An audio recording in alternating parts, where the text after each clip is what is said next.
सिद्धये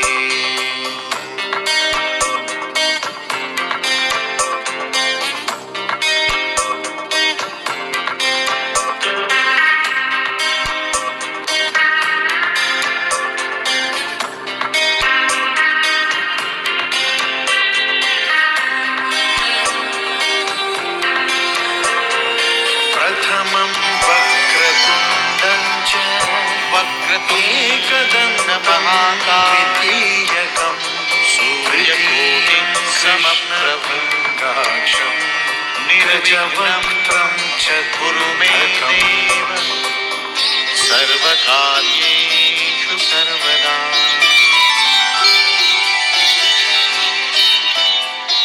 कराग्रे वसते लक्ष्मीः करमध्ये सरस्वती करमूले तु गोविन्दं प्रभाते करदर्शनम् षष्ठं विकटमेव च सप्तमं विघ्नराजेन्द्र धूम्रवर्णं तथाष्टमं विष्णुपत्नि नमस्तुभ्यं पादस्पर्शं क्षमस्व मे।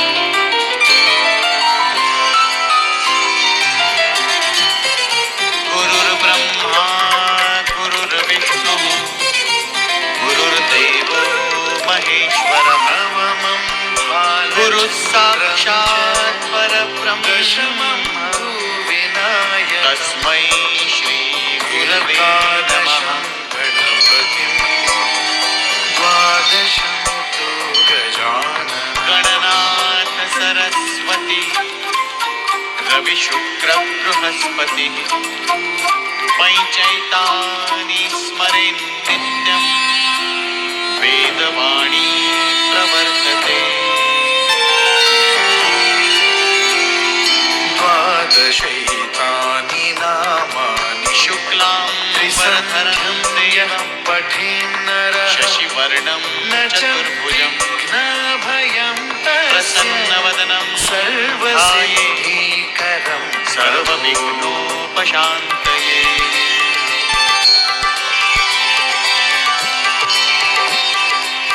प्रातः स्मरामि हृदि संस्फुरदात्मतत्त्वं सच्चित्सुखं परमहंसगतिं तुरीयम् यत्स्वप्नजागरसुषुप्तिमवैति लभते तद्ब्रह्म निष्कलमहं न च भूतसङ्घः मोक्षार्थी लभते गतिम्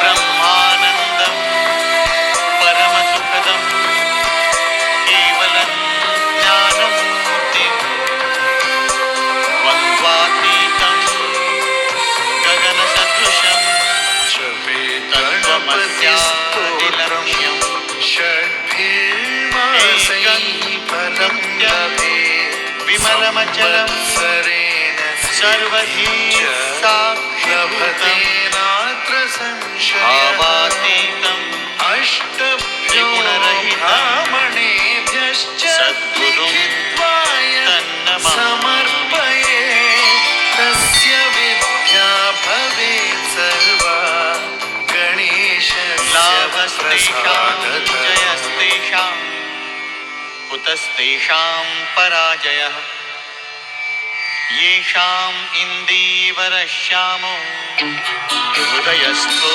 जनार्दनः।